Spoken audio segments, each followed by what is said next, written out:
Welcome back. So that was a long break. So I had a slight issue in my like one of the videos. So that's why it took really long for a recess, right? So I hope you enjoyed your time. So like in the first session, we learned about active listening. Okay. So what are the barriers to active listening? The listening, basic listening models, if you remember, competitive listening, passive listening, and active listening. And then we also learned about the 3 A's of active listening. Do you remember? Attitude, the second A is attention, and the third A is adjustment. Okay, just to okay, this is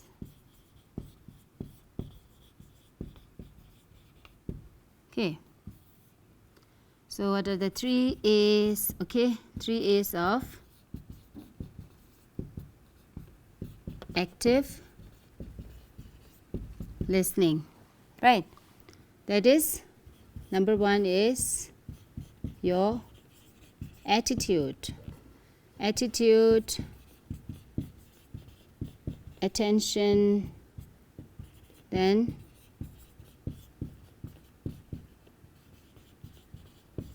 adjustment, right? These are the 3 A's of active listening. We also talked about the basic listening models, right?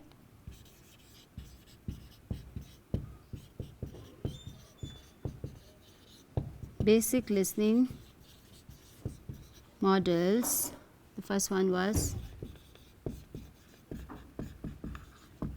competitive listening, passive listening, and active listening, right? So 3 A's of active listening, the basic listening models. Then we also talked about barriers, isn't it? We talked about barriers to active listening. So what are the different barriers? Like environmental distraction, internal issues, your personal perspective, and then what else? Speaker distraction as well. Then language barrier, isn't it? What else? There were certain, you can say, barriers to, boredom is also one thing, and the fact that you feel like you know everything that is being discussed. Okay, so you are not interested. So there are a lot of barriers we discussed about, and then we also talked about how to develop our active listening skills. And I also gave you one assignment, okay, to prepare a Y chart, and that is one of HOT's strategy, higher order thinking skills. So on the Y chart, you have to write what it feels like. Okay, so the topic is active listening.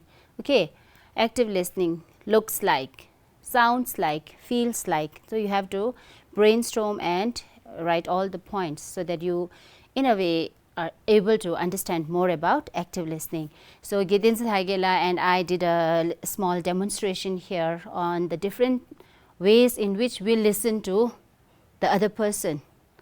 And in a way, I feel that you understood what not to do when you are actually listening to a speaker. Okay, so Gidin Sagyola was telling his problem, and then the way I responded, the way I was doing the listening.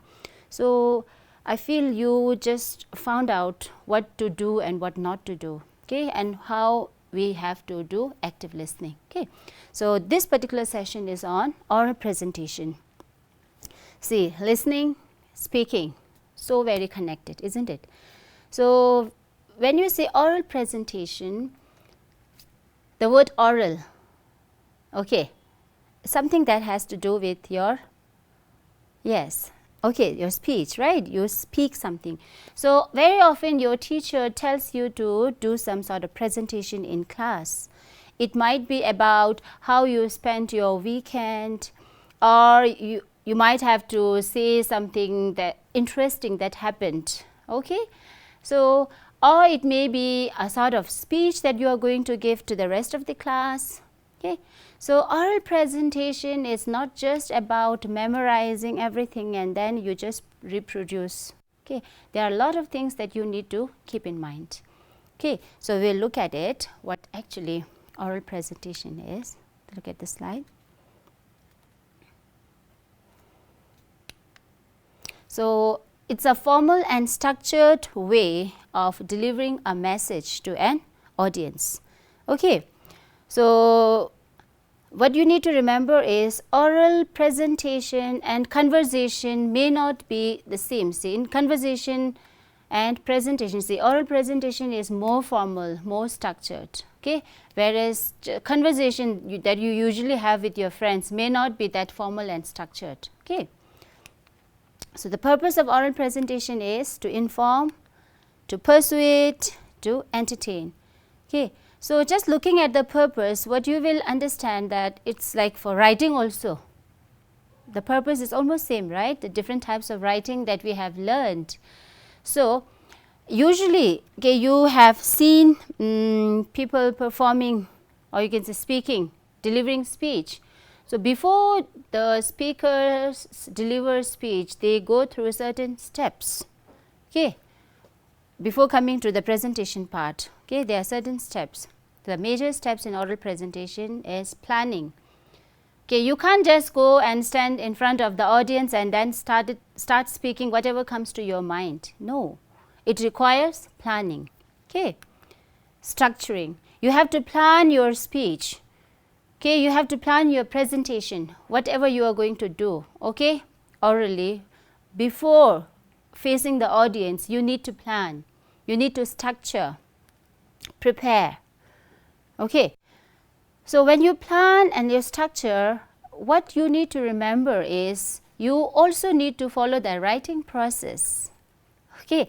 We learned about writing process, okay, the pre-writing stage, then you have the drafting, revising, editing, proofreading, isn't it? So, before you do oral presentation, you have to go through that also, because you have to plan. So, when you plan what you are going to write, either you plan by writing or you plan in your mind. Okay, first I am going to do this, and then you plan. Okay, planning in your mind comes quite late when you are very used to, when you become more experienced. Okay. But when you are new to oral presentation, it becomes very important that you first write, okay, whatever you are going to deliver, okay, you prepare in writing, okay, following all the writing process, okay, pre-writing stage. So, you have to do all these things, you plan what are you going to say, you just keep it in proper structure, okay, you prepare. Practice is also very important, okay, before presenting. See, the major steps is planning, structuring, preparing and presenting. But what you need to remember is practice is important before presenting. You cannot just go and stand and start delivering, okay, unless you are professional speaker, okay, or presenter, or you are used to it. You are very confident, you know, okay, how to deal with audience. Okay. Otherwise, it requires practice. Even if you are an orator, okay, you require certain planning in your mind. Okay. So, like many of you might have participated in inter-house or inter-class declamation, debate, maybe you may have represented your house or your class to say something. You might have participated in elocution. Have you done that? Okay. So, what does your teacher tell you? Or if it is just a sort of presentation in your class, does your teacher tell you to memorize your content and then just say it in front of the audience? No, right? They tell you how to deliver the speech, okay, how to do the presentation. Yes or no? How do you do oral presentation? You just memorize all the thing and then you just stand in front of the audience and then you start speaking. Okay, whatever you are, you just start thinking and then producing the sentence. If it's a sort of narrative, you are just going to share your experience to the class. You can't just stand in front of the class and then start saying like, last Sunday I went with my family. See, your audience is here.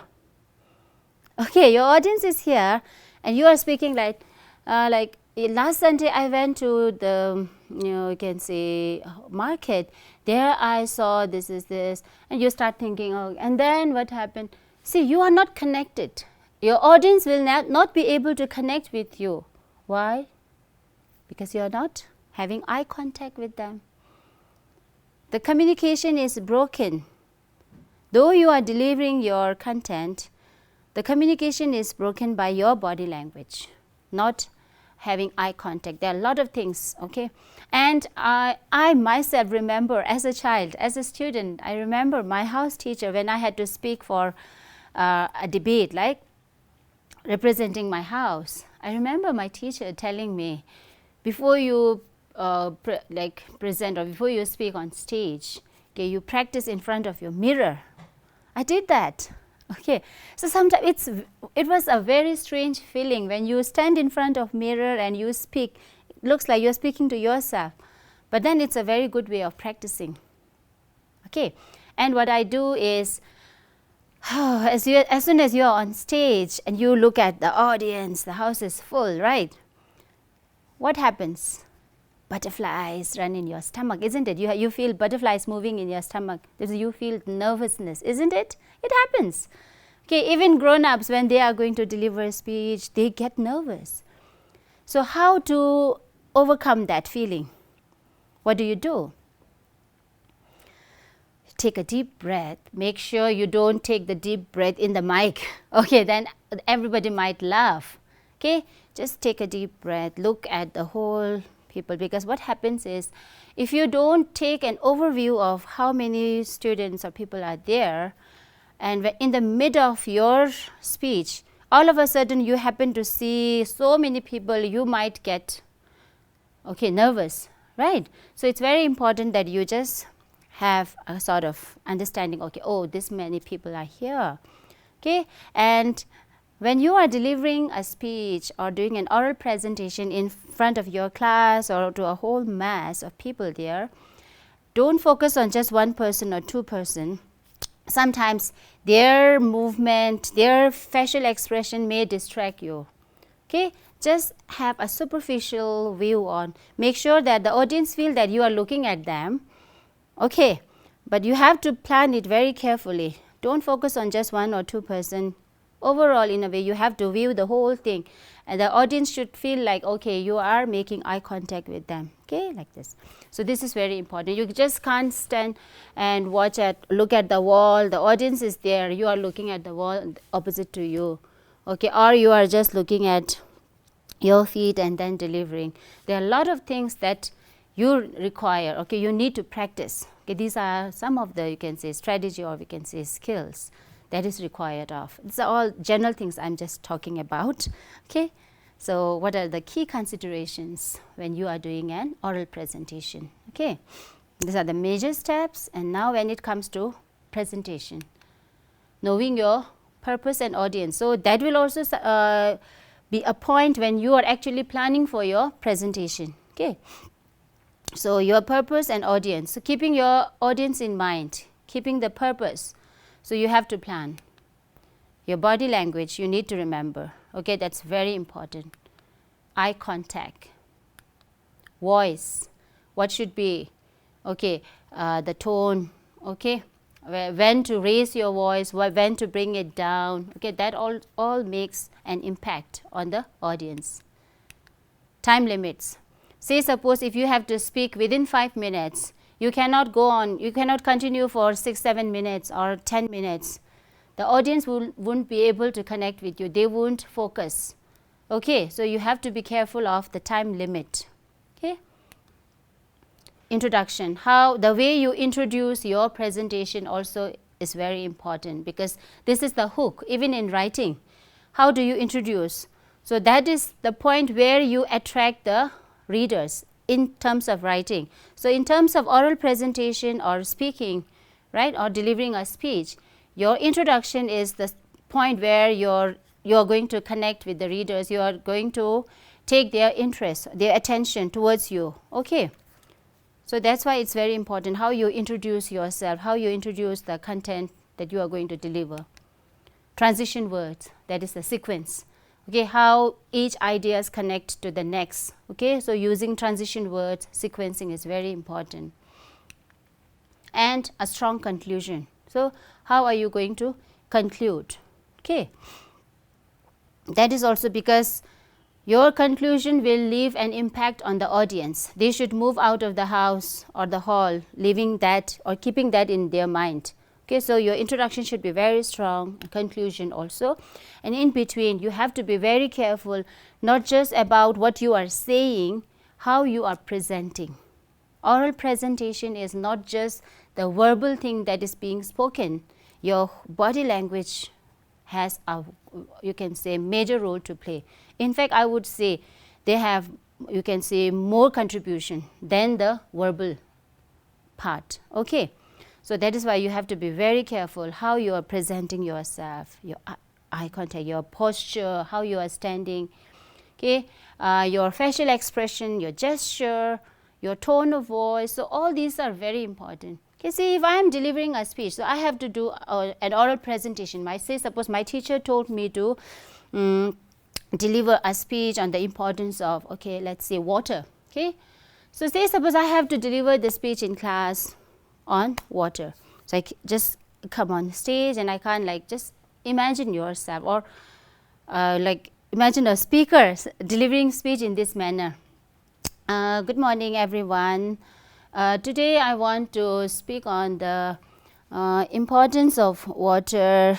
So you all know water is very important. What do you think? So your audience will be able to connect? They will be distracted by the way you are moving. See, your body, your body language is not in sync with what you are saying. Okay, or you cannot do like this. Good morning, everyone. Today I am going to speak on the importance of water. You all know that water is, see, where is your audience? Are your audience there? No.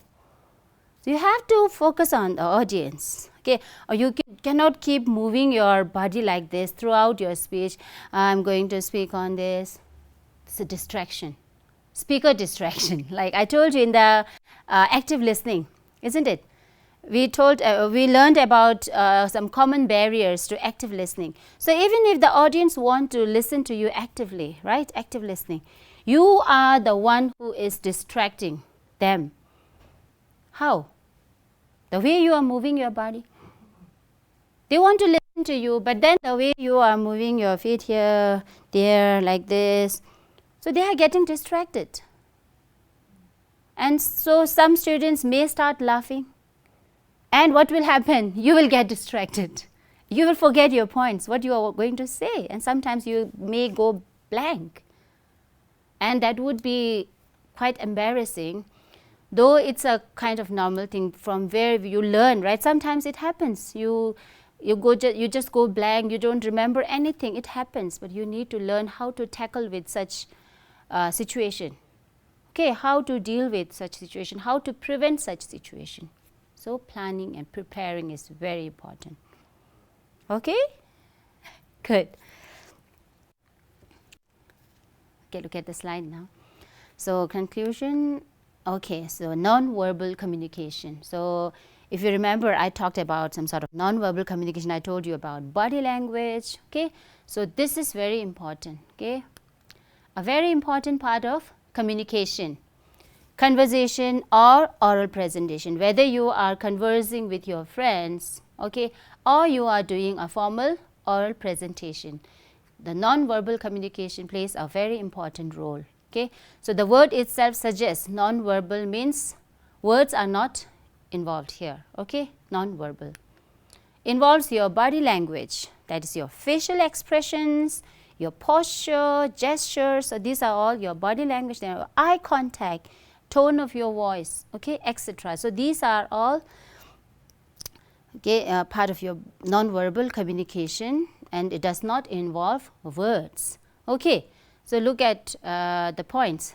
A very important part of communication, okay, involves your body language, facial expression, posture, gestures, and eye contact and tone of your voice, okay, tone of voice. So, does not involve words. So, whenever you communicate with a person or a group of person, you are doing it both verbally as well as non-verbally, okay. Verbal and non-verbal communication both are involved, okay. So, we will look more on body language now, okay. See, you might have heard your teachers telling you your body language. Have you heard such word, body language? You might have, right? So, your body language. So, language you all understand, right? So, your body language is the language that your body speaks. There is no word involved, but the way you present your body, you move your body, your facial expression, okay, your posture, the way you are standing, okay. So, everything counts here, okay. Look at it. So, what your body language can do, okay, your body language can communicate for you, okay, can repeat the message that was verbally spoken. See, your body language makes your spoken message, you can say, more firm in a way, okay, because it adds to, okay. So, it can repeat, because the listener, when tries to understand what you are saying, the listener will not only listen to you, but the listener will watch you, okay. So, that is why your body language is very important. And in some cases, your body language can contradict the message that was verbally spoken, okay. Let me show you how, okay. See, I told you your body language can repeat the message verbally spoken. Now, just an example, I want to tell my friend that I am feeling very sad, okay. Now, look at my expression. You know what, I am feeling very sad. See, my verbal spoken word is I am feeling very sad, okay, and my my facial expression is also showing the same thing. So, my body language here is repeating my spoken message, isn't it? I am feeling very sad, okay. Now, the second case, sometimes your body language can contradict, okay, oppose what you want to say or your verbal spoken message. Now, my message is I am feeling very sad. Now, the previous one in a way was in sync somehow, okay. I am not a very good actor, okay. The second way, you know what, I am feeling very sad. See, what is my message? I am feeling very sad, but my facial expression, my body language said something else, isn't it? I am feeling very sad. The speaker, the listener might feel that I am excited, I am happy, which actually is not the fact. I want to express that I am feeling very sad. So, in some way, your body language can contradict your verbal message. So, you have to be very careful, okay. Let's continue. Your body language can be a substitution for your verbal message, okay. So, sometimes it may help you, okay, you can say as a substitute for your verbal message. It can add meaning to your message. So, whatever you speak, your body language can add to that, making it stronger, okay, making it more meaningful for the learner, or sorry, for the listeners to understand, okay. Therefore, focus on this when listening or doing oral presentation, okay. So, listening and oral presentation or speaking, they are connected. So, you need to be careful about, see, when you are listening, you would not only have to focus on the body language of the speaker, but your body language also in order to respond to the speaker, okay. And when you are doing oral presentation, you need to be careful about your body language so that your listeners understands you, not that you distract them, okay. Your body language can in a way attract their attention. So be careful about the use of your body language to attract the audience, okay, to bring them to your side in a way, okay, so that they remain focused. So body language is very important, not just the one that you are delivering, okay. So I told you non-verbal communication becomes a major part of, you can say, the communication that we have, okay. So usually the communications that we have involve both verbal and non-verbal, and in fact I would say that non-verbal communication plays a stronger role, okay. Yeah.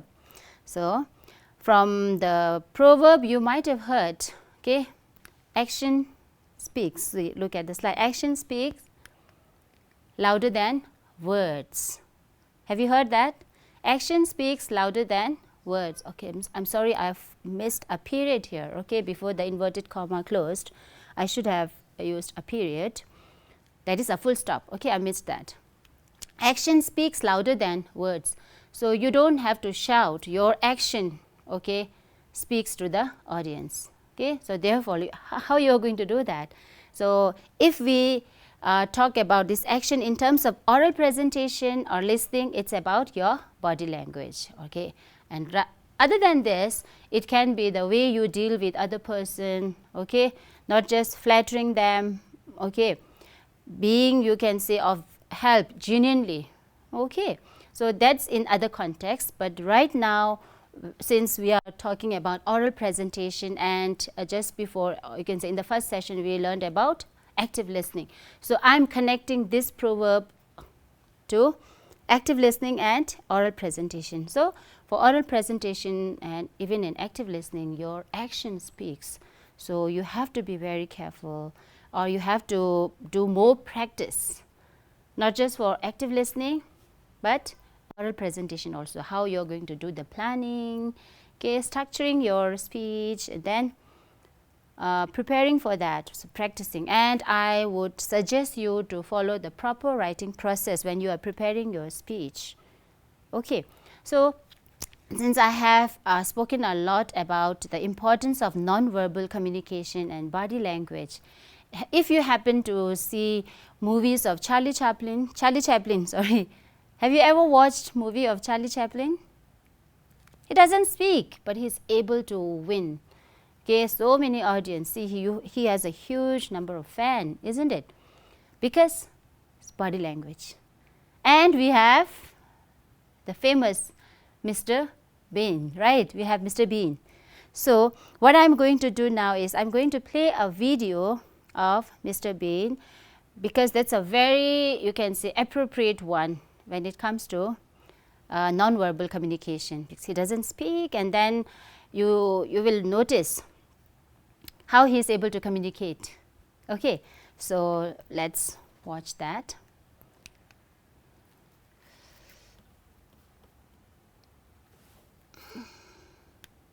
Oh, what is there? Sorry. Okay. You may open the envelopes containing.